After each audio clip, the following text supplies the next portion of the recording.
in this country, that's for sure, but we'd have one that made sense and one that the fine citizens of this country understood.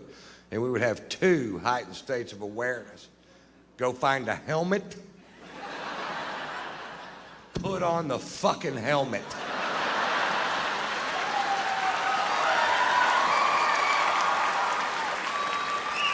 That way I know what to say to my mother when she calls. I don't know what to do. It's put on a fucking helmet, damn. Put on a fucking helmet, Mom. That strap goes under your chin, Mother.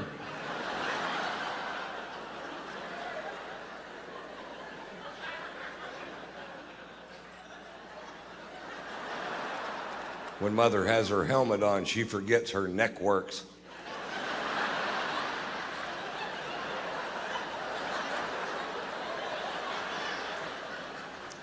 Just turn your head, Mom.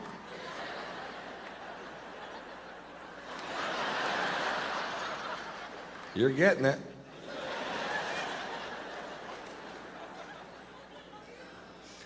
We find ourselves, folks, in the middle of a war we can't afford financially. I won't address any other aspect of the war this evening, but it is time to refit the biggest army the world has ever seen. And here's the problem. We're broke. We ain't got no money. We're still writing checks like you do in real life. Just praying to God somebody will cash one of these useless son of a bitches, you know? You're $17 trillion in debt. You still got a checkbook, really?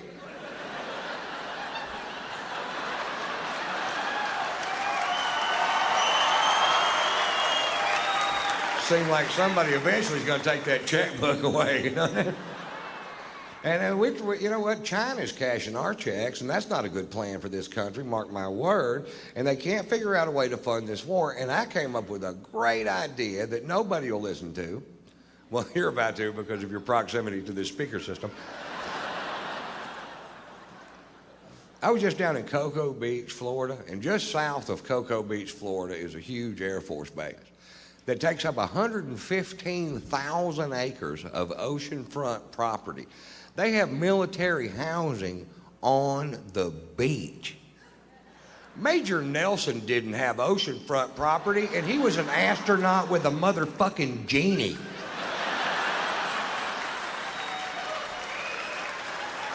If you gotta have oceanfront, join the Navy, that's all I'm saying. And back that base up 15 miles and let us sell this asset to help pay for this war effort. We can sell it to Israel. They've got a lot of cash. They need a place to stay. That shit ain't working out for them over there. And it's the only part of Florida they don't already own. And we take the money we make from selling the rest of Florida to Israel. We buy Mexico, fix it up, and flip it.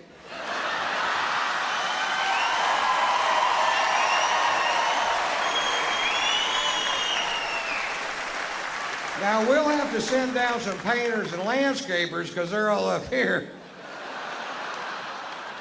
And when they're gone, you're going to wonder where the fuck they went.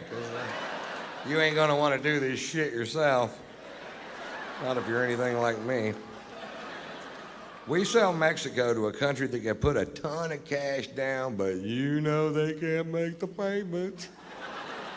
Like Peru.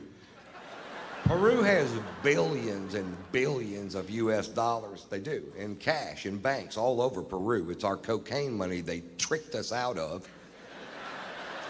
I mean, it's your cocaine money they tricked you out of. We get all that money back, billions of dollars, billions. And then we finance the balance of Mexico to Peru, right? We let them get behind on the payments. We repossess Mexico. Now we have Mexico free and clear. New paint, new shrubs.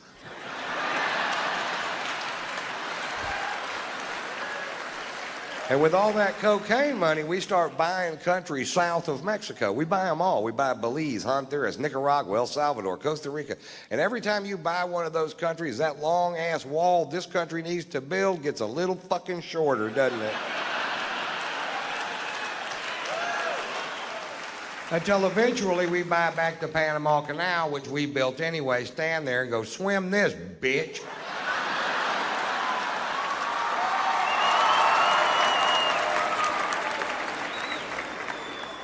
So I tour, that's what I do.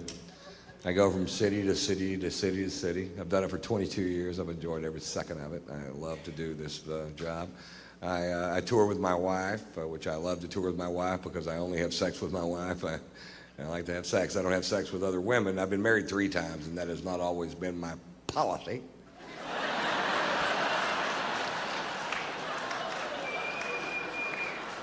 But I'm 51 years old, and I said if I got married again, I'd quit all the running around. And to tell you the truth, I find a lot of comfort in having one sex partner because she knows what I like, and I know what she won't do.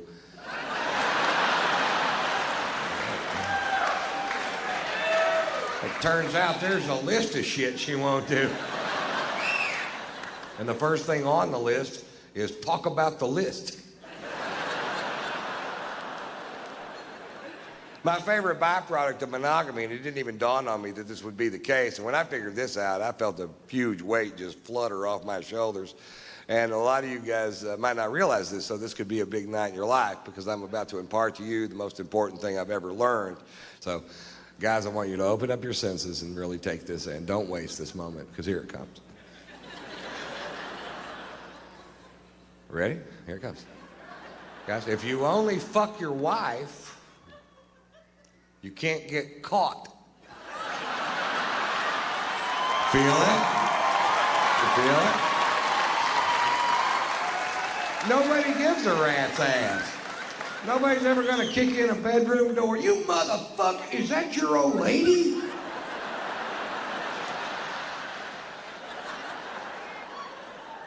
I may be exaggerating that stroke just a little bit.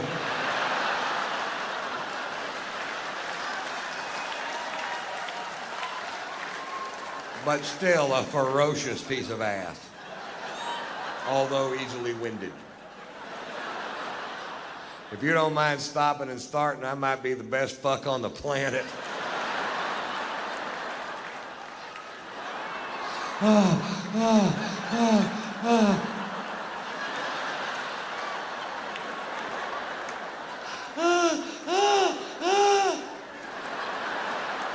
That's the way I roll, ladies.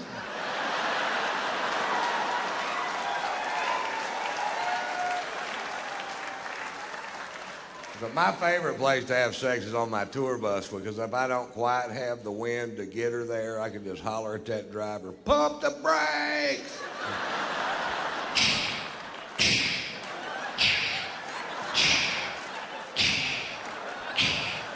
Faster!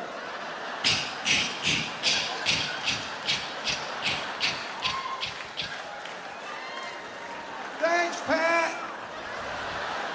Boy, that Pat can fuck, can he?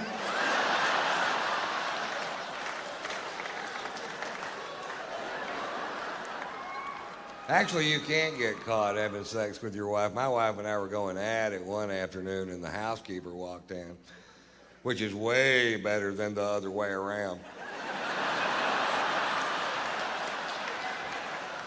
It happens the other way around. You end up saying things like, I'll pack my shit as soon as it quits burning.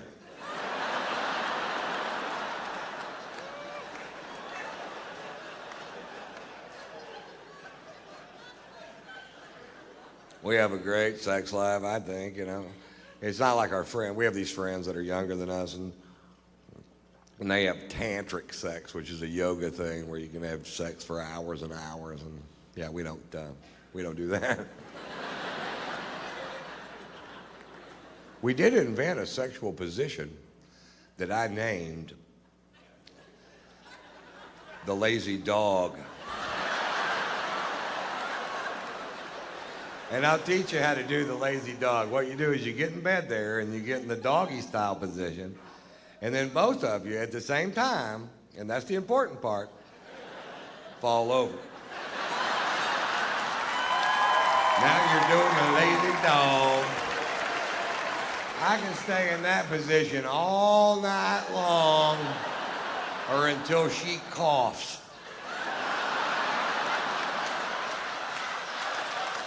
Once she coughs me out, I'm out for the night. There's no more lazy dog that night. She sneezed me out one time, and my own dick hit one of my own nuts and hurt it. And now I have difficulty interpreting her sexual noises. She'll be, I don't know if she's about to come or sneeze, which makes me a nervous lover, which causes premature ejaculation.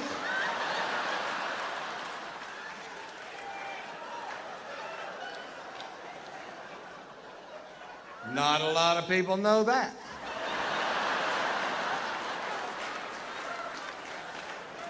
And not a lot of people know this. It was actually Richard Milhouse Nixon in his 1968 inaugural address who first said, "Shake for me, girl.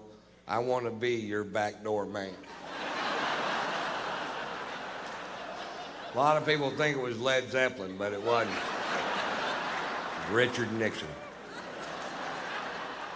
I'm like 80% sure.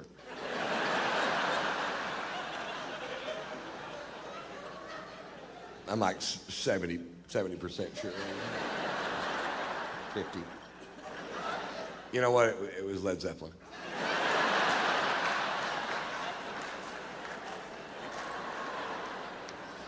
You know what somebody called me today? A metrosexual. Is that like a local term or something? I don't even know what it means. I'm sitting there getting a pedicure reading Vogue.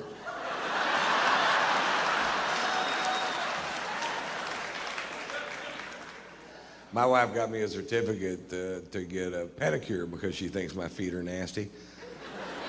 And I went down there, and this poor old Asian woman is trying to reshape my big toe into like a regular-sized toe. And she's got this carrot peeler kind of a tool that she's using to scrape away years of neglected dead skin off these dogs, and she has a genuinely disgusted look on her face. And she looks at me and she goes, "Pedicure not only for you." Now, why I thought that would be funny, I can't remember.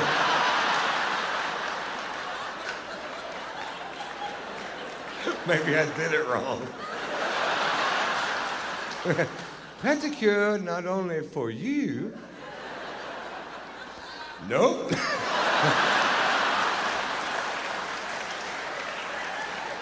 A pedicure not only for you need punchline. Make a mental note. Joke not finish.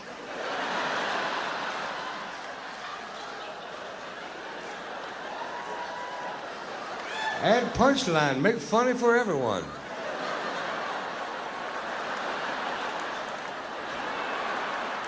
Mama's the one who got me drinking scotch. Mama loves to drink. She loves her scotch, man. Mama loves all things scotch. She likes Highland scotch, Lowland scotch, single malt scotch, blended scotch. She likes to fucking tape.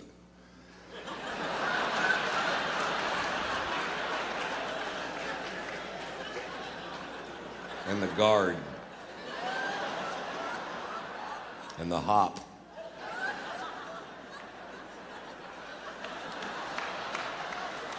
And the butter.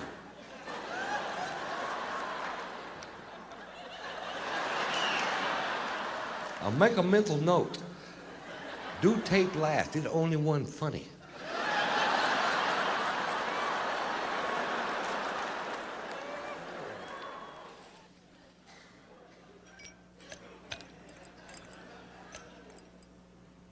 I'll tell you a story. It's funny. My uncle came over to my house the other day. My uncle used to be the president of the Southern Baptist Convention. His name is Dr. Charles Pollard.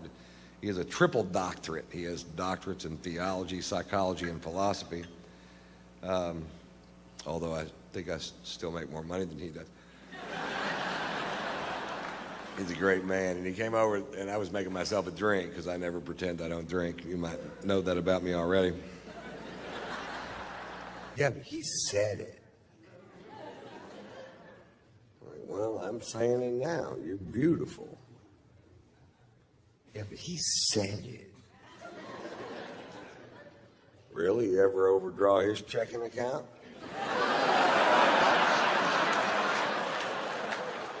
You ever drive his brand new Mercedes straight through the fucking garage door? That ever happened to that guy? It happened to me, and I think you're so hot, I fuck you anyway. And if you're one of these guys going around to grocery stores telling married women they're beautiful, hey, fuck you. Kill your own chicken, you mother. Chicken killer.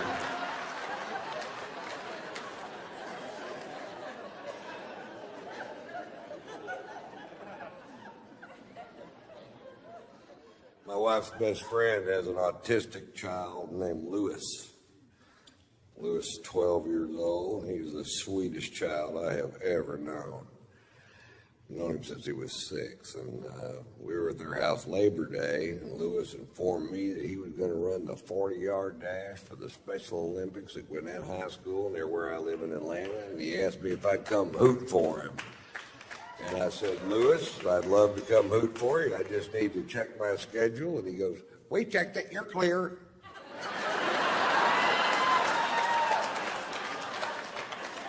Well, then I'm your man, Lewis. And I got to admit, I was dreading it, and then I ended up having fun. I thought it was going to be sad. That's why I was dreading it. It's a celebration is what it is. People are tailgating. They're not painting their faces and bellies blue, but they're cooking sausages, getting hammered, betting on these races. Make no mistake about it, they are betting on these races. And it's not easy to handicap a race. You got 17 special needs kids in 6 lanes. You don't know what the fuck's gonna happen when they fire that starting pistol. They could scatter, stop, drop, and roll. We saw it all that day. They're not drug testing these kids.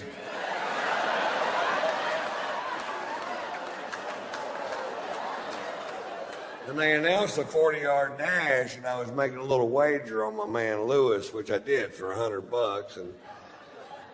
And I was looking down at the track. I'm up in the stands. And I was trying to figure out which one's Lewis, which isn't easy because they all wear the exact same thing. They wear Special Olympics T-shirts, Special Olympics shorts, which they got that day.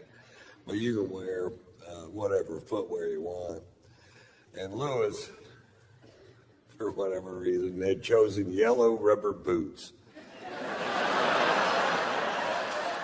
Which didn't make sense at first, and then it started raining. Fuck, if this thing goes off-road,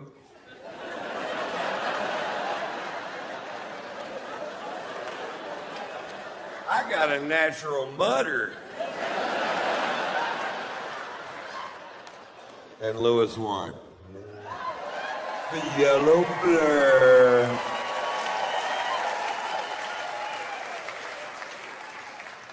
That's what I call him now, the yellow blur. He loves that nickname. His mother called me the other day, and she goes, would you please call Lewis the yellow blur? Put him on the phone. You're the yellow blur.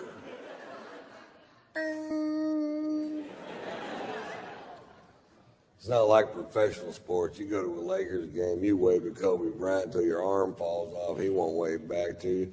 Lewis waved back to you in the middle of a fucking race. He doesn't give a shit. Lewis fan friendly. Lewis will stop and sign an autograph. The yellow blur.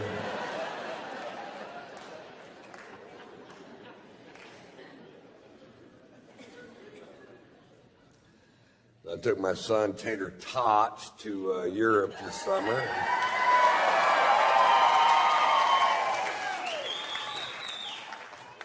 My son is 21 years old now. He's in college, getting his master's in entertainment business.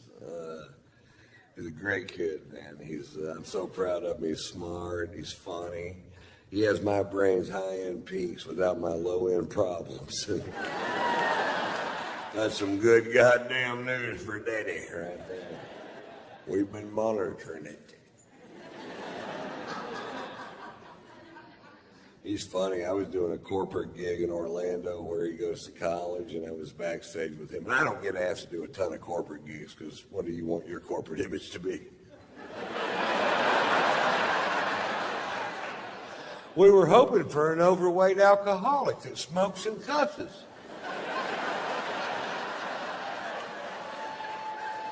Let's call Lewis, see if Ron's free.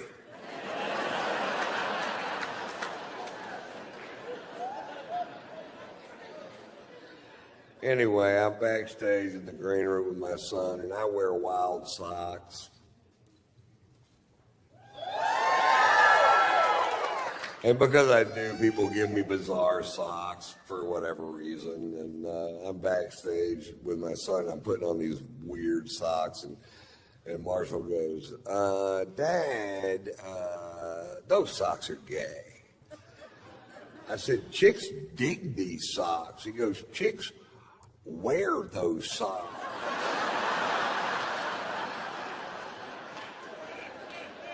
All right, he's my kid. You can stop those tests. I love his mom, man. His mom's great. She's my second wife. And I never argued with her ever. She didn't want to be married to somebody who was always going to be on the road. The only argument I ever remember having with her was when he was a toddler about whether or not we should spank him. And her contention was that if you had an argument with an adult and you disagreed with him, you certainly wouldn't hit him. I said, I would if they peed in my face.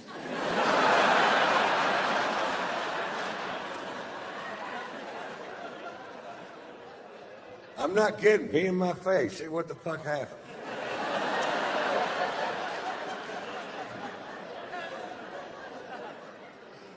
She busted him with internet porn when he was 15, and I felt so sorry for him. She called me just squawking. And I felt horrible for the kid, because when I was 15, I was so horny, I could jack off to the Sears catalog. And that's just big girl panties and lawnmowers. I can't imagine being 15 years old and having an unstoppable stream of pornography piped straight into your goddamn bedroom. When I was a kid, I had to earn porn, man. You had to wait till your friend's dad went out of town on business. You had to pull down a rickety spring-loaded attic ladder. You had to crawl up into a dusty, spider-ridden fucking crawl space, forge through cardboard boxes till you find an 8mm reel. Then what? Learn how to work a fucking projector, that's what.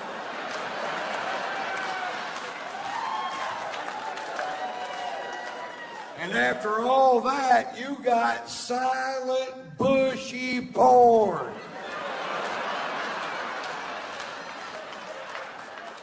And if there was a soundtrack, it was always so fucked up you couldn't understand it. He's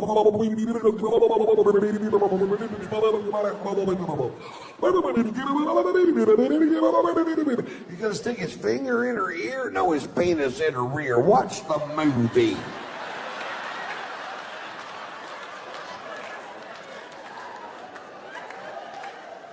We had one friend that was 2 years younger than us, and he went, she put it in her mouth.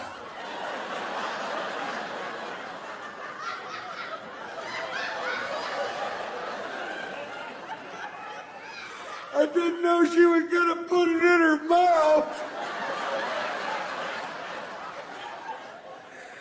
She's gonna need to brush her teeth.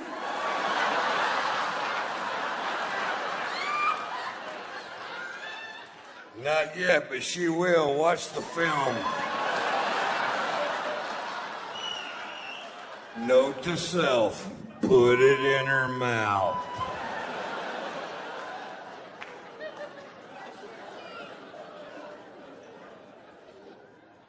So Lori told me, she goes, that's my ex-wife's name is, she goes, you're going to need to talk to your son about sex. It's time. And I said, well, you're right, it is. And she goes, when are you going to do it, Ron? I said, he's going to be at the house this weekend, so I'll talk to him then. And I said, okay, fine. I said, Marcia, turn off television. I said, turn it off. I need to talk to you. All right. I said, I want to talk to you about sex. He goes, oh, Dad, come on. I said, nope, you're 15 years old. It's time we had this talk. And he goes, Okay. I said, the clitoris is as sensitive as an eyeball.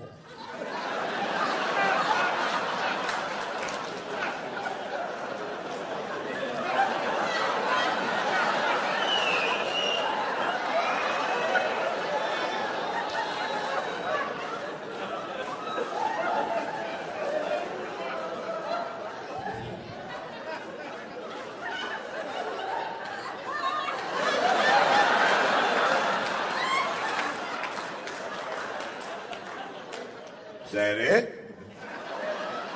That's all I got. Don't go rubbing on it if it's dry. Turn that TV back on, boy. What about safe sex, Dad? Yeah, it's never safe. Their husbands always come home. That's a fucking myth.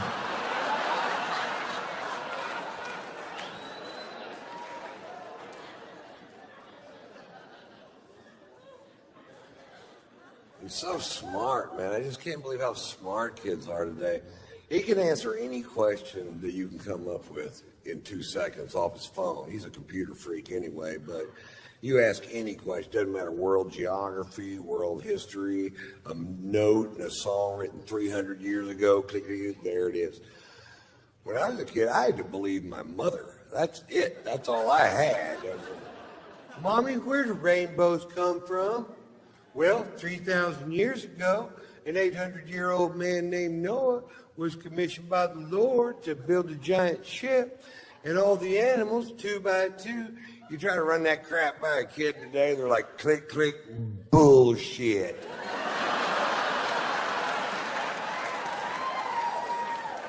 Click, click, porn. People fucking on the phone.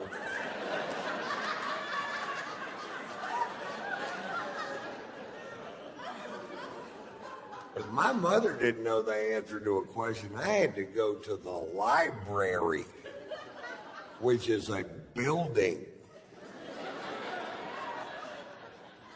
where they used to store the knowledge. Now it's just a place where homeless people piss. But my mother used to drop me off at the library when I was a kid, and I was always so intimidated by it because it was so big, and you had to be quiet because the knowledge is sleeping, and you had to learn a decimal system made up by some fuck named Dewey.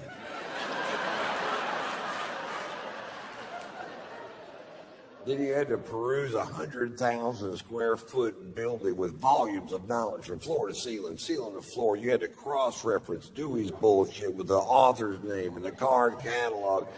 And you finally get to the place where the knowledge that you seek is supposed to be, and it might not fucking be there. Where's the knowledge that I seek?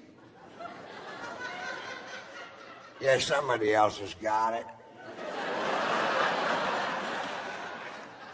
When are they going to bring it back? They keep it for a month for a nickel. How am I supposed to learn what I need to know? You ask your mother? My mother doesn't know how to work a projector.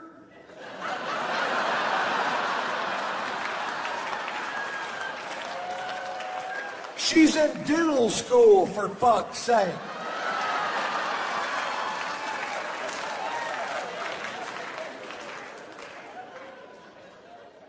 Don't try to do the math on that bit. It'll just fuck you up. The guy actually stopped my show a few weeks ago, and he goes, well, now, wait a minute. Now, if this summer you were back in Las Vegas, and that's when you broke your tooth, and that's when your mother went to dental school, and now you're 7 years old, you say your mother's already in dental. I'm like, what, dude, really? You had no problem with Pearl jumping on my stomach and saying she could have all my babies at the same time. But the math on this one joke has got you so fucked up, you just have to talk. Yeah.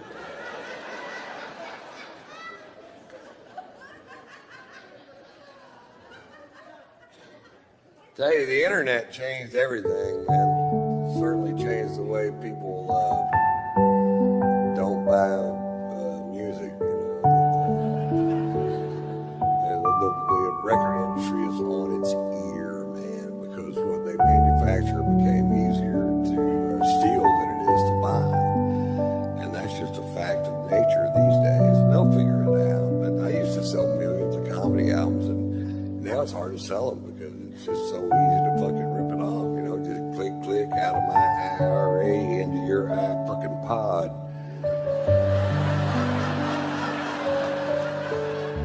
When I was a kid, you had to get a ride to Sears, which is a building.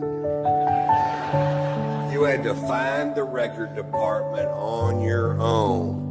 Then you had to cram a 12-inch by 12-inch album down your shorts. Then you had to SpongeBob SquarePants it with Led Zeppelin 2 crammed down your fucking pants, hoping nobody was gonna catch your ass. That's stealing music.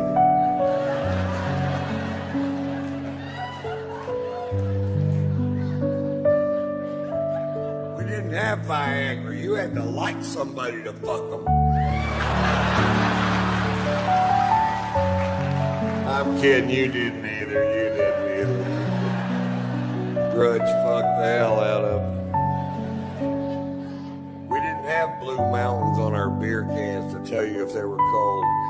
You had to open the refrigerator and reach in there and touch that beer can, or you'd never know.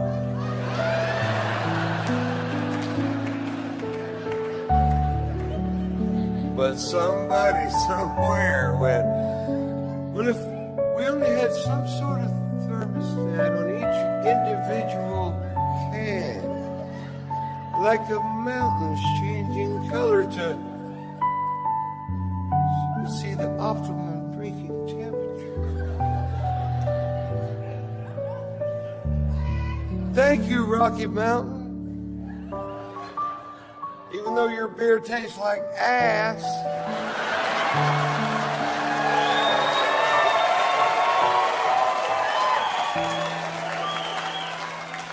Those mountains should turn brown.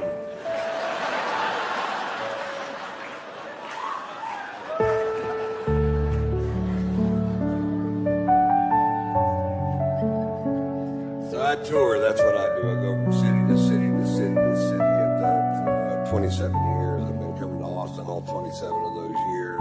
From the Velveeta Room to the Last Stop to the Capital City Comedy Club. To the Paramount, to the Paramount, to the Paramount, to the Paramount. This is my favorite room in the whole wide fucking world.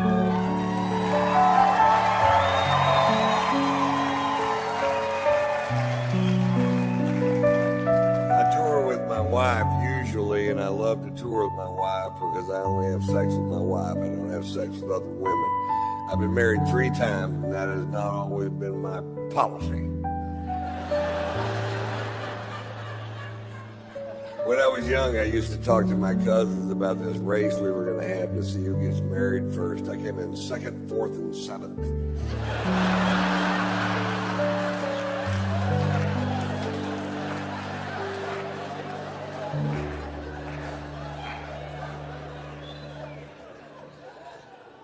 I feel like my wife misled me a little bit when we first got together, because when we first got together, she was all about, you know what, I don't ever want to have children. I'm just one of those women that never felt the urge to give birth. And I don't like real diamonds. I don't like them because of that blood diamond thing. You know what I like to do? Suck dick and cook. I like to suck dick and I like to cook. In fact, when I'm not cooking, I'm sucking dick. And when I'm not sucking dick, I am cooking. In fact, if there was a way I could suck your dick while I was cooking, if we got a stool and you stood on it, and I could blow you while I'm scrambling some eggs, wearing fake jewelry, not having a baby, all at the same time.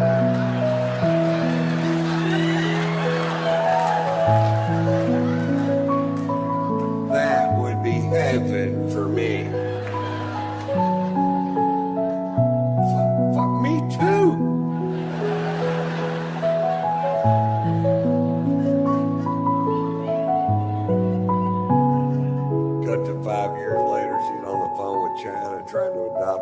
baby. She got a diamond on her finger. It looks like a solar fucking heating unit. I'm jacking off eating a TV dinner.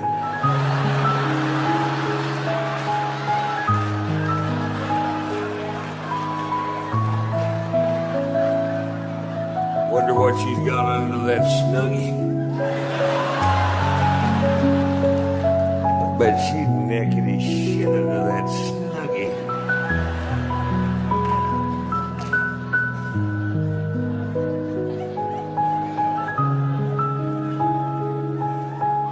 We have a great sex life. You ever 69 someone so long you start to miss each other?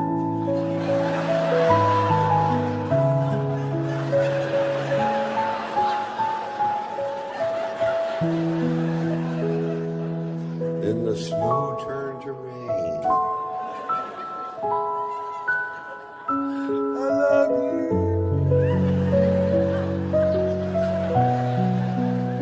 April, May. I need some food. And we can both use a shave.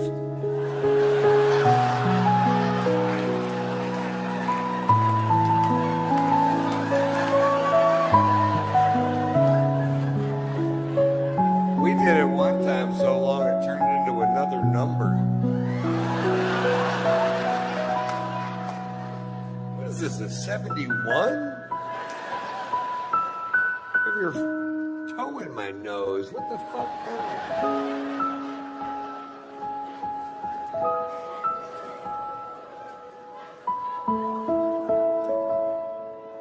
My wife has a new move in the bedroom. My wife's new move in the bedroom is look at me.